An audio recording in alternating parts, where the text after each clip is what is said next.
Dyson Sphere Program is another entry in a long list of factory automation games. But where does it stand amongst its peers? Does Dyson Sphere have what it takes to command hours of your attention, or will you quickly lose interest as you stare off into the conveyor-belted distance?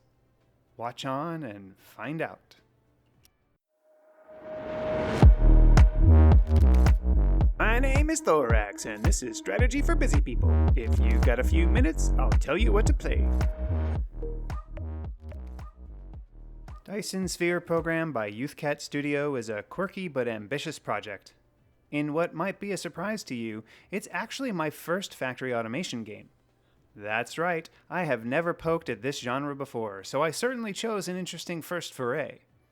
32 hours and change later, well, I've got some opinions for you.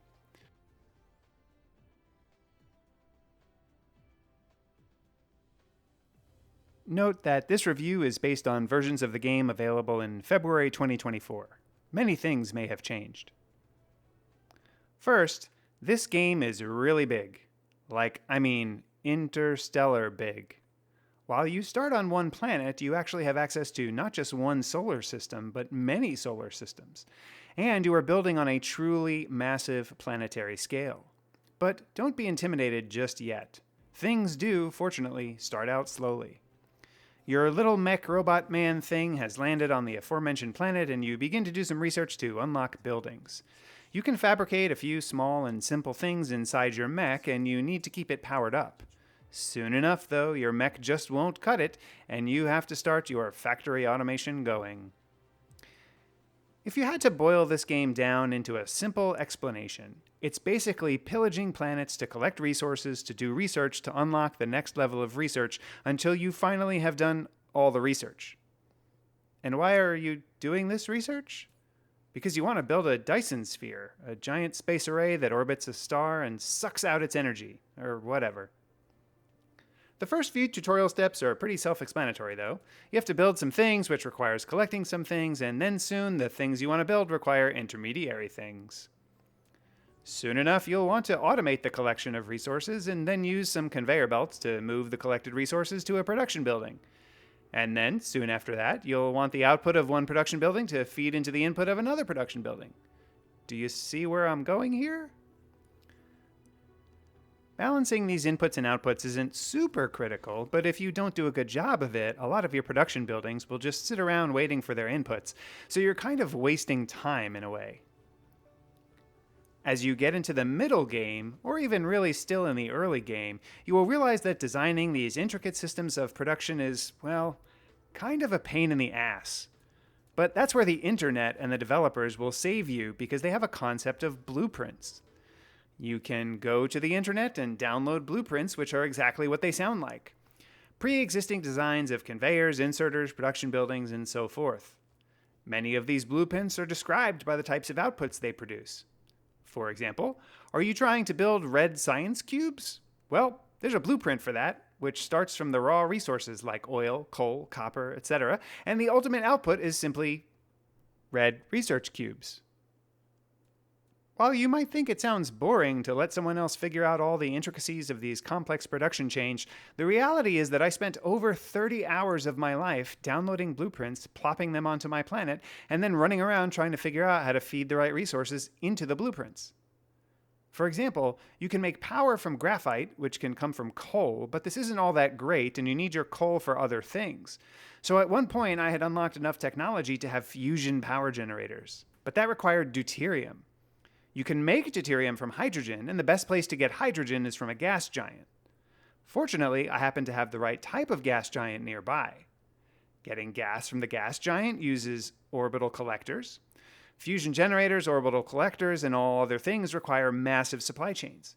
So a huge number of hours went into not just the pure act of converting all my power generation from graphite to fusion, but into setting up the supply chains to produce the spaceship's orbital collectors and other things.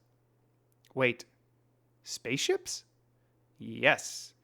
There are several turning points in the game where big things change, and you have to start rethinking everything. At one point, you get access to small drones that can fly things short distances. You attach them to storage buildings, and they can also deliver things directly to your mech. But then you get to logistics stations and even interstellar logistics stations where you can deliver raw materials from faraway planets to your factories. But like many other things, building a supply line capable of cranking out both the logistics stations and the flying ships is a major undertaking. Or just a blueprint away.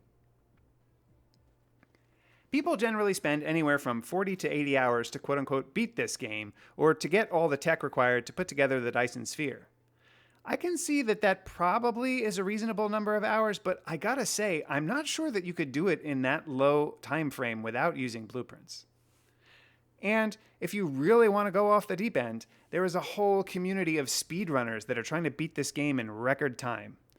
It's certainly impressive, much like the amount of care and thought that goes into a lot of the blueprints that you will find for this game on the internet. Before I give my final verdict, take a moment to like this video and subscribe to the channel. Don't forget to share with your friends.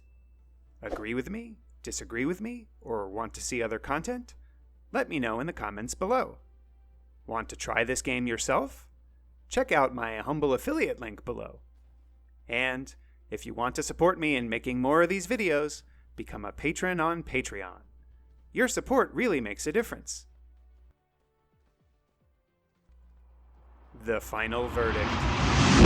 If you've played other factory automation games before, Dyson Sphere Program is definitely a great choice and is now mature enough for you to really enjoy it. If you've never played a factory automation game before, DSP may be a little much for a first attempt. But if you're like me and willing to let other people do the really hard work of figuring out the blueprints, you'll probably get along just fine. Oh, and apparently there's some kind of combat or RTS aspect of the game coming, and that will just be crazy. On my trademarked 3-point score scale of avoid, meh, and I forgot to eat, I only managed to nearly cover a single planet in delicious, flat concrete so that I could suck up all its resources and produce tasty, tasty research. And I loved every bite. See what I did there?